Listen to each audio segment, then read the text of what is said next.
Hello guys. Magluluto tayo ngayon ng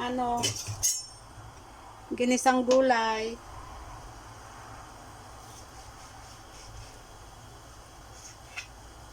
Yan, hiwain muna natin yung karne.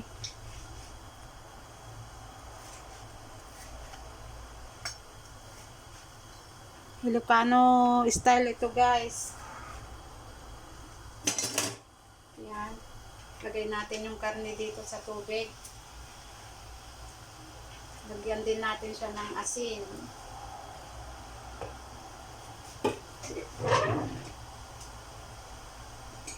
Natin siya ng asin. Saka natin siya pakuluan lang. Yan, palambutin natin siya dyan. Tapos saka natin siya igisa ng bawang, sibuyas, luya. Yan, habang hintay natin lumambot yung karne, hiwain muna natin itong mga gulay.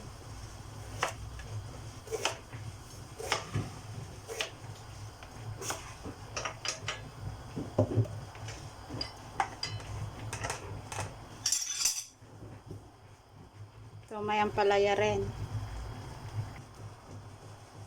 Yan, hiwain na natin itong ampalaya guys.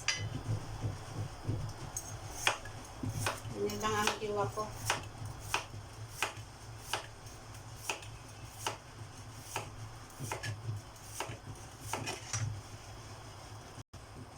Lagyan din natin ng kalabasa.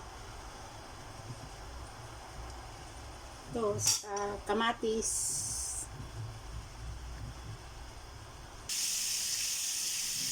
Yan guys, nagisa ko na itong mga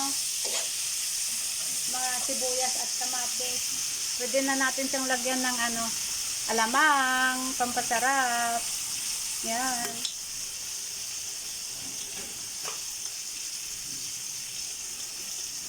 Yan lang natin siya ng konti.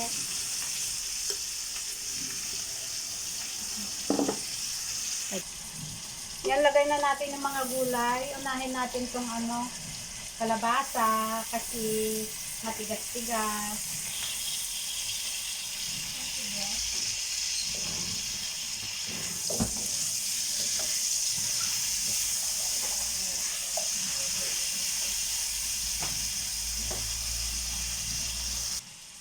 Yan, sunod na natin yung ampalaya.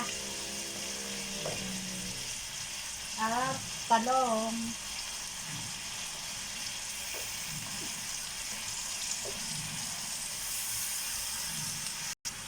Lagyan natin siya ng nor, pang pasarap.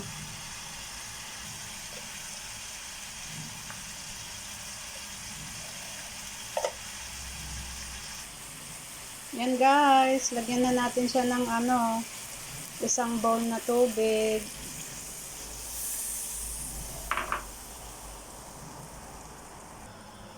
Takpan lang natin hanggang sa maluto. Tignan na natin guys kung luto na. Garan! Wow! Ang sarap ng gulay. Pwede nang kumain.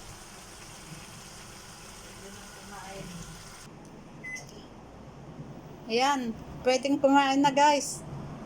Tara, kain na tayo. Happy lunch! Bye! Thank you sa panonood.